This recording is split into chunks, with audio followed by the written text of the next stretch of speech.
there's a huge coordination issue and a huge like difference in skill set. So that was kind of my initial area to focus on of like, well, how do we fix this coordination issue? Because it was like, wait a second, we've been talking about how do we make it easier for teams to get these updates into the world.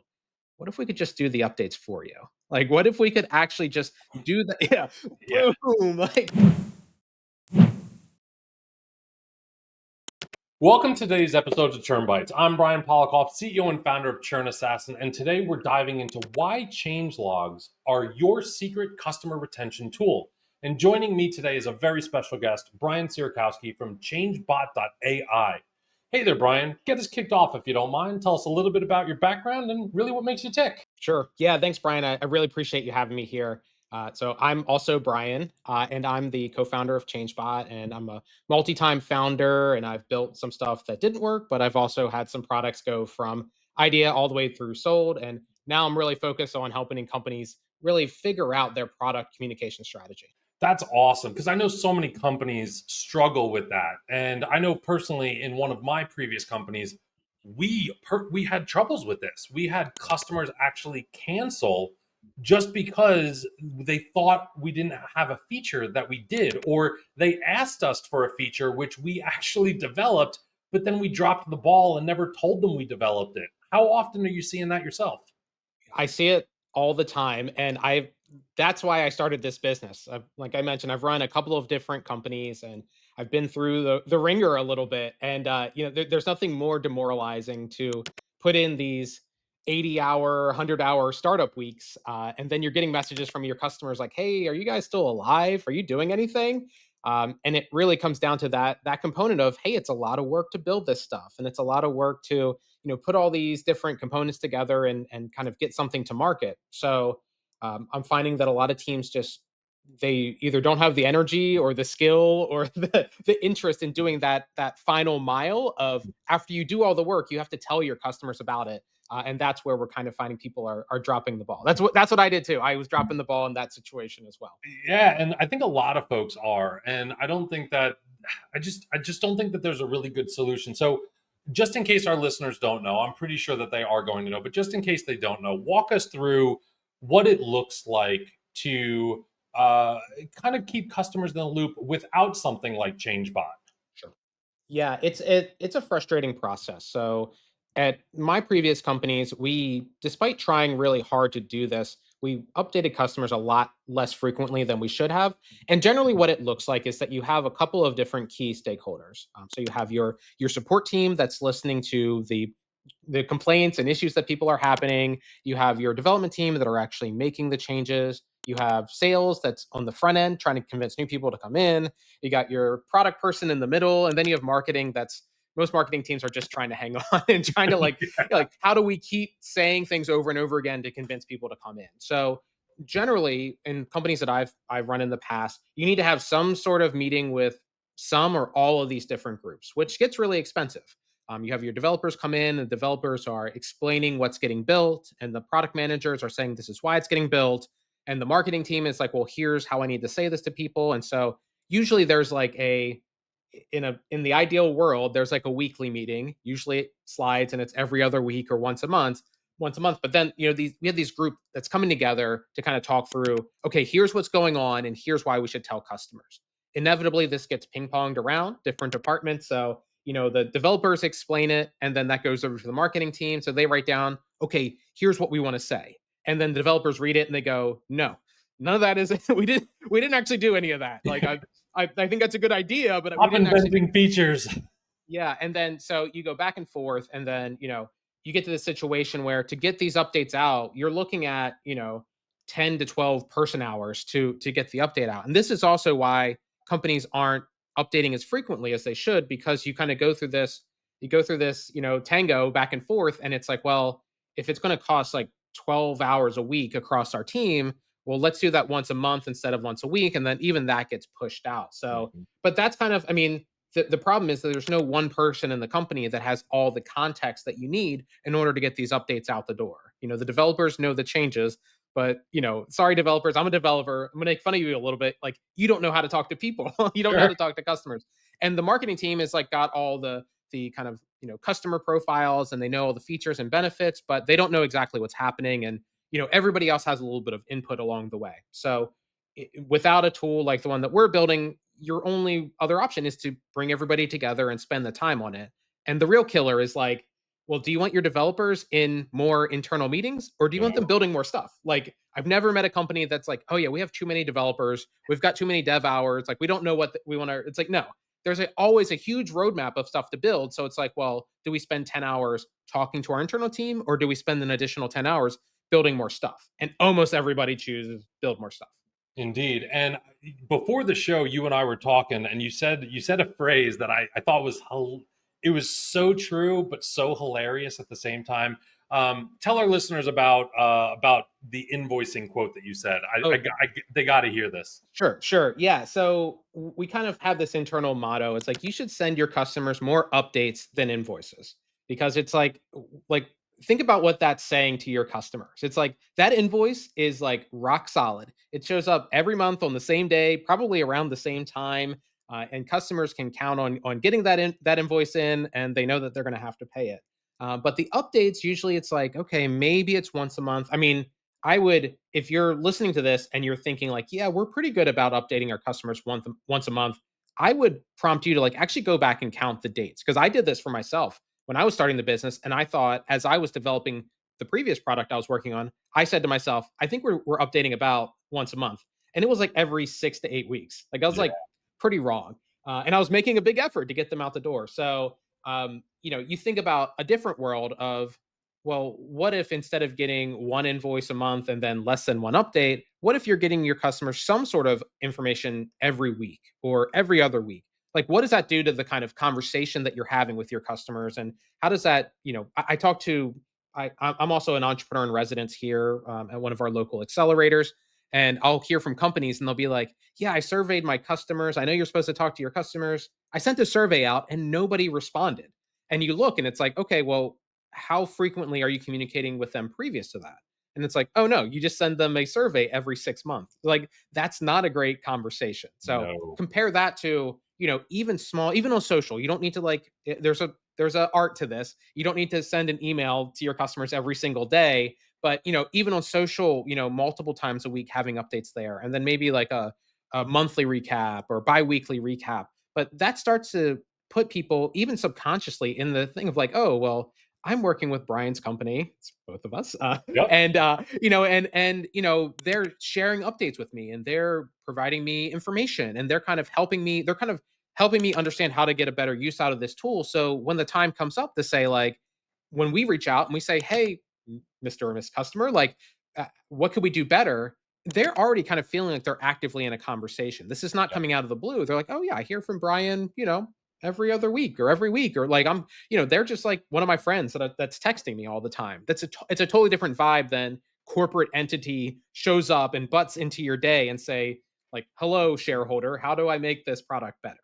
Yeah. Completely different. 100%. I think, especially in today's day and age, right? I think folks are more in tune. Well, let's be honest. There's a reason the TLDR kind of era is upon us. Is I would much rather receive more frequent updates and have them be shorter and more condensed than you send me this once a quarter, because I'm going to live in reality. 6 to 8 weeks, you're a god in my book, man. Like six to Yep. eight weeks, I wish I could have pulled that off. I was doing more like once a quarter, and even then, these updates that we were passing on to our customers, they were like 3 pages worth, and guess what? Nobody read them. Yep. Nobody. And that was, I was almost worse than if we hadn't sent them in the first place, because like you said, we were still putting in the 15 man hours to generate these updates, only now because they were so cumbersome, so wordy, so technical, that our customers were like, nope, I don't have the time or will to want to read this. And Right. they would either delete it, or they would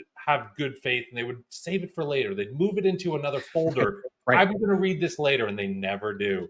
Right. So this is interesting. Okay, so this is fantastic. So there's a lot of pain for this, right? Uh, there's a lot of cost associated with generating these updates, which these updates, they forge better relationships, build better rapport, they keep customers informed. That information allows them to find more value in the product. So we all know that we should be updating our customers more often than sending them invoices. So tell us a little bit about ChangeBot and how do you make this a better world? Sure. Yeah. And I'll kind of rewind a little bit too of like, how did I come to this idea as a serial entrepreneur? It's like you're never short of different ideas or different problems that you want to solve. And so this was one of the ones where I'd mentioned in my past companies, I would either have customers churn, kind of the exact same stories here. I would have customers churn for a feature that we actually had, or they would leave to go to another one of our competitors that was just making a lot more marketing noise than we were, even though I felt like I'm biased, but I knew that my product was better than their product. They're just making more noise than I am.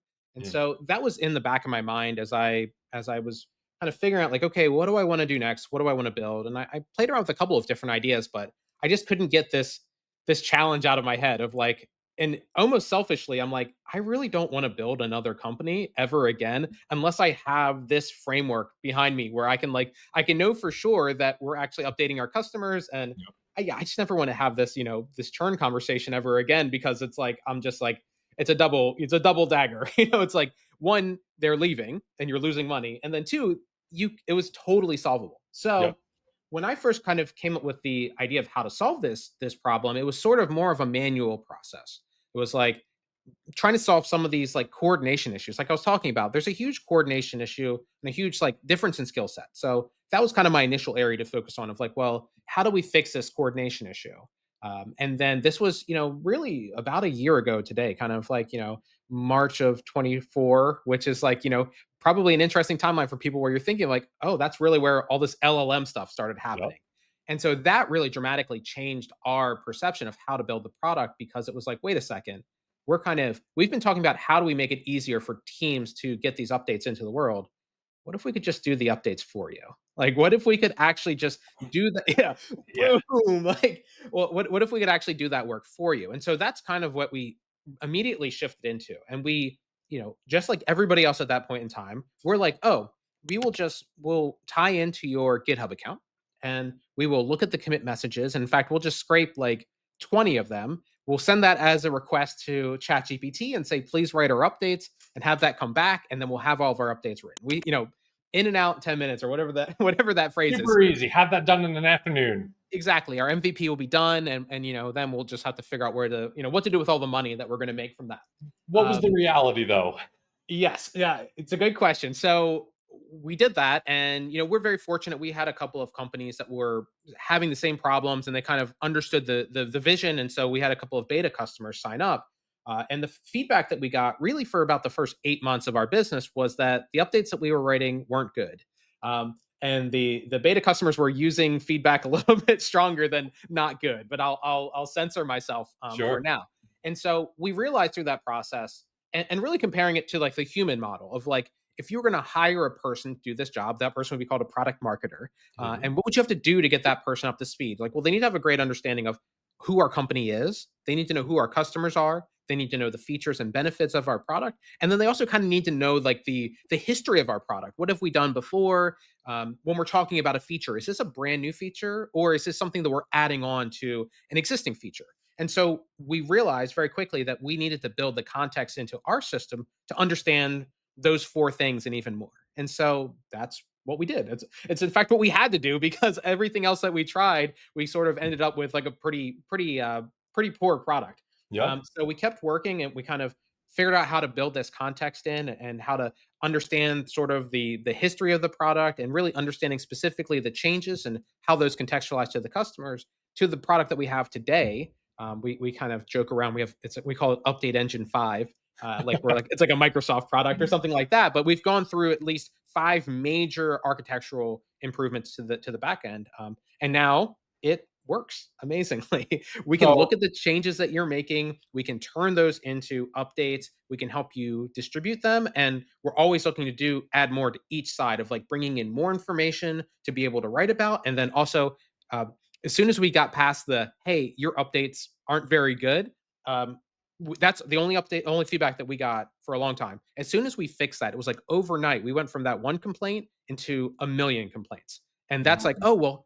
Can you host the updates for us? Can you put them here? We have a Webflow blog. Can you publish it as a blog post on our Webflow blog? Can you tweet this for me? Can you, and it's like all the of a sudden, sentiment behind those is different though. yes. And that is when we knew that the core product was there. And now, okay, now we're into implementation. We're in the implementation world, and people are like, "Hey, what you've delivered to us is really valuable, but you know, what'd be even better is if you help us get it everywhere." And so that is the realm of product development that we're doing now, is to help you get those updates everywhere that you need them to be. That is amazing. So if you so their companies are using your product, and what they're finding is they're able to generate these product updates and these changes with ease. Can they also, let's say there's a lot of, I will use the word control freaks out there, Mm. and so does your product automatically go get the data, automatically write it, and then immediately tell the world, and nobody has any say whatsoever, and it happens whether you want it to happen or not? Or how does that work? Absolutely. As much as I'd like for that to be the way that it works, you're exactly right. I mean, some people want to have much more control over the updates as they get out into the world, and so there's kind of two main ways that we go about doing that. Right now, kind of our premium tier is called Autopilot, and that's where we'll actually monitor every single change, look for anything worth talking about, and then write an update for you as soon as that's live. Even in that scenario, the people at the company, one person or many people, can review that, edit the change. And the cool thing is that we're always working more and more on kind of understanding the nature of those edits. So when a company edits an update, we'll actually spin that back in so that future updates we can kind of learn and train our own system based off of those changes. So we don't want you to have to make the changes, but if you do, we're going to learn from that along the way. So that's kind of like area one for our control freak friends that want to use the product. The other one is that we have a whole separate sort of feature called Update Builder. And Update Builder does pretty much what the name says. You can actually go through all of the data and all the information that we pull in about your company. You can go through and make really any arbitrary connection. Like if you're working on, I give the example of something like speed updates, improvement updates, or speed improvements of like going through and we've made a bunch of changes. We've had our developers working really hard on making the product faster. And so what we want to do is we want to provide an update on that, but we don't want to provide an update on each individual change. We just kind of want to say like, hey, the product's now faster, it's better for you. So you can go through an update builder and say, okay, here's all the changes related to that speed improvement and package them into a single update. Or what you can do, and it's actually this was behavior that has caused us to work on a new feature. But we had one customer sign up. They signed up, they paid for their account right away, and the first thing that we noticed they did is they used Update Builder. They launched it and they went through and they went back a month and they picked all the kind of interesting updates, generated update, and then went back in, went to the month before. So they were kind of using Update Builder to generate monthly updates based off of using the Update Builder. Now, of course, we're not done with this, but everybody listening is like, oh, well, you probably should have a monthly updates feature built into ChangeBot, which is what we decided to work on based off of that. But that's just an example of that's what allows people the ability to say, here's the timeline, or here's the feature set, or really whatever you want. That's kind of the ultimate control method of using ChangeBot. That's awesome. That's really, so this is, I mean, this is saving people time, energy.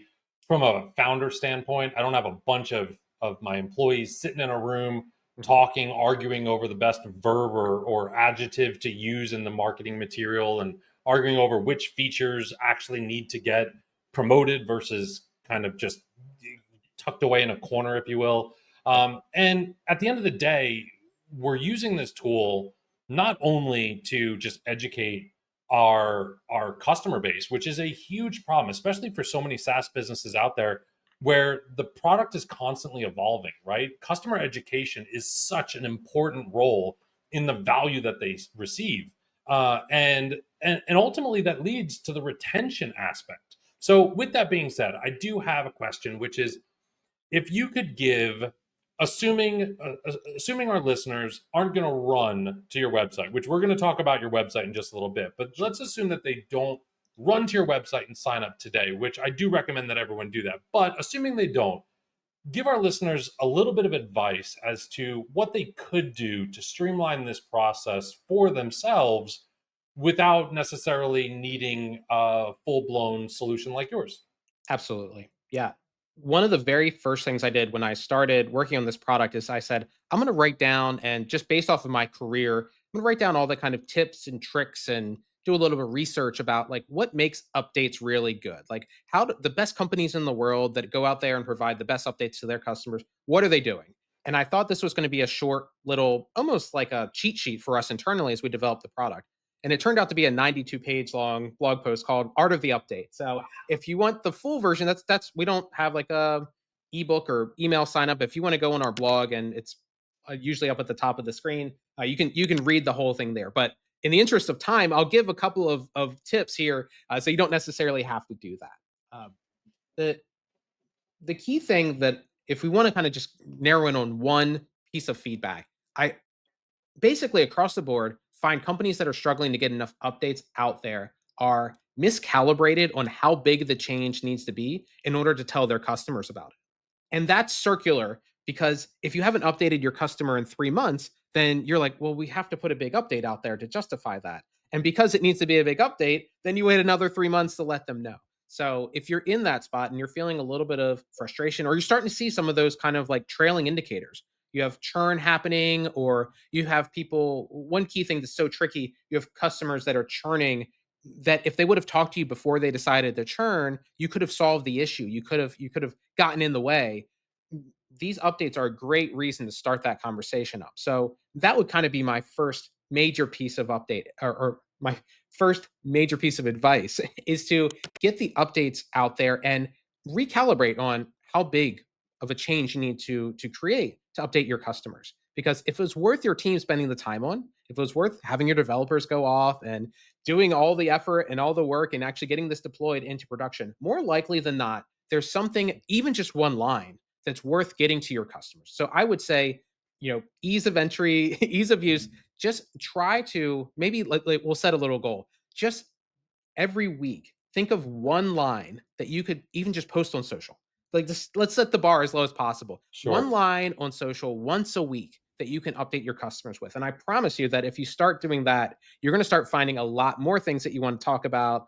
And then you're going to realize how time consuming it is. And then you're going to come over to ChangeBot. But until you get there, I think that will make you will be shocked with how excited your customers are to hear from you. We just signed up a new customer, and they were like, they had acquired the business from somebody else, and they were, prior to signing up for ChangeBot, they were like, they just like, well, let's just send our customers a quick update, and they got like 1,000 emails back, excited. Oh my goodness, we're so excited to get this update, and so they're like, wait, we have to do this all the time now. The So, power of the update is real. absolutely. Well, that is fantastic. That's great advice and definitely great recommendation. I appreciate that. Well, that's going to do it for today's episode of Churn Bites, everybody. A big thank you to Brian Sierakowski over at ChangeBot.AI for being our guest. And Brian, if our listeners want to learn more about you, more about your background, or even more about your product, ChangeBot.AI, where do they go? How do they get in touch with you? Sure. Well, if you've been excited by this and you want to turn your update game upside down, definitely recommend going to ChangeBot.ai. We offer a free trial. We'll generate you a couple of updates just so you can see what we're talking about, and if that's something that's exciting to you. Otherwise, I'm always happy to chat with people, and I love to have these customer conversations and conversations with people in general. So if you want to reach out to me directly, Brian at ChangeBot.ai, I will read it, and I will more than likely respond to you. So yeah, happy to chat with anybody and everybody that have questions in this world. Wonderful. Outstanding. And don't forget to check out more episodes of Churn Bites on churnassassin.com or your favorite podcast streaming service. And if you'd like to be a guest on our show, reach out to us, let us know. Until next time, keep churning.